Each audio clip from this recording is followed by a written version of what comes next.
on 5 Live. Okay, 11:15 now. And now a Sikh couple claimed that they were advised by an adoption agency not to apply because of their, quote, cultural heritage. Sandeep and Reena Manda, who live in Berkshire, say that they were rejected by Adopt Berkshire because only white children were available. So Sandeep did ring the Adopt Berkshire and make an inquiry of how we can get an application form and start the process. And he was asked a number of questions, and one of them being what ethnic background we came from. And our parents are originally from India, although we've been brought up and born in this country. And at that point, the tone changed, and I believe Sandeep, you took the phone call. I did, yeah, and it was kind of like a no straight away, and so we disconnected the call quite quickly from there. To be honest, we have to formally apply, so we picked up the phone and told them that we would want to apply, and at that point, as soon as I say our ethnic background, it was a no, mainly because I have white children in the system. Adopt Berkshire was created by the Royal Borough of Windsor and Maidenhead Council, and we asked for a comment on this case, but we were told we don't comment on ongoing court cases. The agency's website says local authorities will try firstly to identify appropriate prospective adopters who reflect the child's culture and religion of heritage. I'd really like to hear from you tonight on this, please. If you have experience of going through the adoption process, perhaps you have adopted a child from a different racial or cultural background to your own. Was it something that was even available to you? Perhaps you had to look elsewhere to try and adopt a child. I know that there have been suggestions that perhaps this couple could adopt from abroad, which was discussed when they talked to Adrian Charles earlier on this morning on 5 Live. Any of your experiences, your thoughts, really welcome, please, tonight. You can, of course, get in touch. You can text 85058. That's 85058 on the text, at BBC5 Live on social media. Or, of course, be great to talk to you. 08085 909 693. That's 08085 909 693. Laura in London got in touch. You've said, babies have no culture or prejudices. The most important thing that any child has a stable, caring and loving upbringing, regardless of race or cultural background. What do you reckon? 85058, or as I said, 08085 909 693.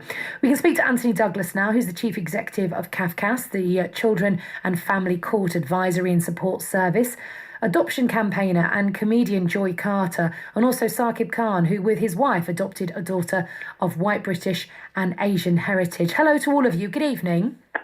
Good evening. Good evening. Hello. Hello. Anthony, let me start with you if I can. I mean, listening there to what Laura had to say, who got in touch, I mean, surely the most important thing for any child who is without a family is to have a family, to have love in their life, to have someone to hug them at the end of a day. Completely right. Many children, of course, have been through extreme difficulties. They may have been abused or neglected, come into care because of that, and they do need therapeutic care with someone, a parents who can look after them and help them recover over the course of childhood. But in the case you've highlighted, without going into the details, there are many children who probably could be helped by this couple and other couples who want to adopt. People who want to adopt are a precious commodity, and even if there weren't children in that particular part of the country that matched them, then you're never that far away from somewhere and a child who would need that kind of care. So I think probably if it didn't happen, the right course of action would have been to signpost them to perhaps an agency who could have helped them to adopt in this country.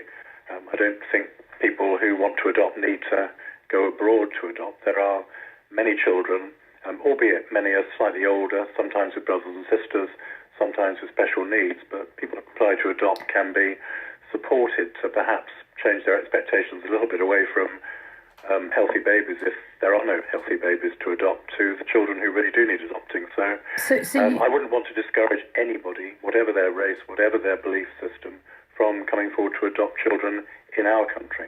But you would agree, Anthony, then, that wherever possible, a child should be placed with parents of the same race or the same cultural heritage. And it seems what you were suggesting there was that, well, if there were no babies of similar background, racial or otherwise, to this couple, they should look elsewhere in the country, not, oh, well, they should adopt a local baby whose race didn't match their own. Well, we have a system that matches children and potential parents all over the country, and they may not have been put into that system, but certainly... By match, you mean racially or culturally? Well, in all sorts of ways. It may be suitability of background, environment, and lots of things. But certainly, race and culture are one factor to take into account, because it's important when children grow up, sometimes in terms of their identity development, that they do feel they're at home. So love matters a lot, but other factors like identity matter as well. Okay, well, let me bring Joy in here, because Joy, you were adopted, and you were adopted from Nigeria into a white family. I mean, tell me about your experience. In your childhood, did it make a difference to you that your parents' skin was a different colour to yours? Well, it didn't make a difference at all for me at home. My parents never saw colour, neither did my brothers. However, even if they didn't, other people did.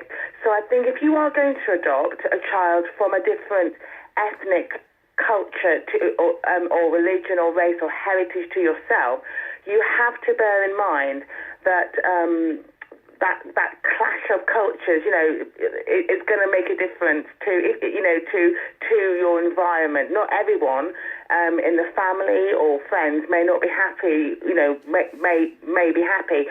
And that's when I do believe that, I speak to parents all the time. I mean, you could see 1,000 children, but there could be one child that you really bond with. So it's so complex the way that you can match. And I do completely agree, yes, love is enough, but I think there's a lot of, parents need more information if you're going to change cultures, and also more support, and that's what is good at the moment. The government is reforming the system, and they're putting a lot more support, counselling, there's more therapies, there's a lot more support now post-adoption for parents. But I do think it's important that parents know if you're going to change a culture, that you almost certainly will be taking on an awful lot of issues. You're instantly becoming a different type of a family unit, which could incur problems regularly all the time. I mean, every family is complicated, as we know. There are always issues in every life. I hear what you're saying, Joy, and obviously you've got first-hand experience of this. Do you also agree it would really depend on where you lived? I mean, I live in Manchester. My daughters go to a local, quite large primary school, and there are children there, I think, from about 25 countries around the world across their couple of classes. And there are many, many mixed heritage relationships, marriages. Sometimes a couple has had one child, they've split up, they've had another child, perhaps with someone from a different background. And in a school like that, I wonder whether in 2017, whether there is that, even whether people notice in the way that perhaps they used to when you were little and when you were growing up, or indeed they would do in, say, a smaller town elsewhere in the country. Well, unfortunately, people do notice. I mean, it's funny because people even notice even today. My parents are white, and if I walk down the street with my mum and dad, people will always look at me and go, who are those people? That's always going to happen. And I know, I'm a comedian, I can laugh it off, and I've got the confidence to do that. But I know that as a child, you haven't always got that kind of confidence. And I speak to lots of different types of people. There's always going to be that sense that you do not look like your parents and your family. And yes, I completely understand. We live in a culture now where it's very common to see that, especially in London. And London is, or say Manchester or maybe even Birmingham, that is the exception to the rule. But apart from those places that are used to seeing different types of families, and also families move. You can start off living in London and then say move to Stafford or somewhere. Not Stafford there like that, but wherever. I know what you mean. You're picking a name. Yeah. And it is very difficult. I want to bring Saqib in, please. Evening, Saqib. Now, you have two children, and you adopted your daughter. And well, tell me about you and your wife, and tell me about the decisions around adopting your daughter. Right. So both of us are from Pakistani backgrounds, but just going back to Joy, I mean, basically we both are of a completely different hue in terms of I'm sort of fairly brown. What somebody expects somebody of Pakistani heritage to look like. My wife is very, very fair. Even though she's Pakistani, she's very, very fair. And our son, who we had through IVF, he's kind of split in between us, sort of colour-wise. And our daughter is sort of that much lighter than even my wife. And kind of as a family, although it's step by step, when I'm with my daughter, I do look a different colour to her. And are you conscious of that? Not really, because I think after a while, your girl's your girl, and but she is. I mean, I think that. I mean, the three of them. My son, my daughter, and my wife are a lot fairer than I, and the joke is, what colour is Baba? Well, he's brown. Okay, what colour are we? Well, we're beige. And it's kind of,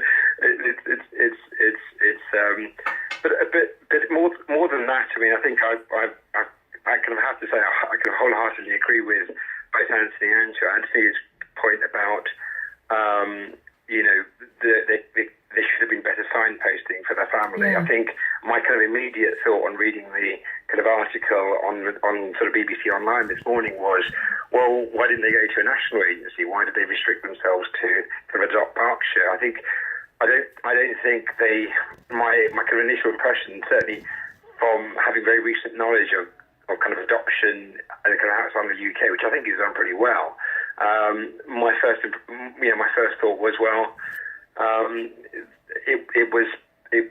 I didn't feel that Adoptive Berkshire made a sort of discriminatory decision. It was more a pragmatic decision in the fact that we've got predominantly white British kids, I'm guessing, and they were much better being placed with the kind of, with the larger numbers of white British prospective adopters.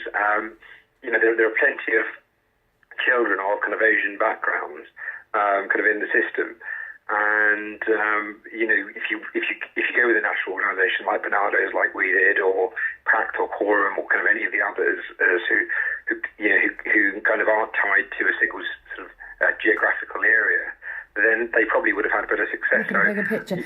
So I certainly agree that kind of Anthony, certainly agree with Anthony's bit about there being better signposting, but also going back to Joy's point about,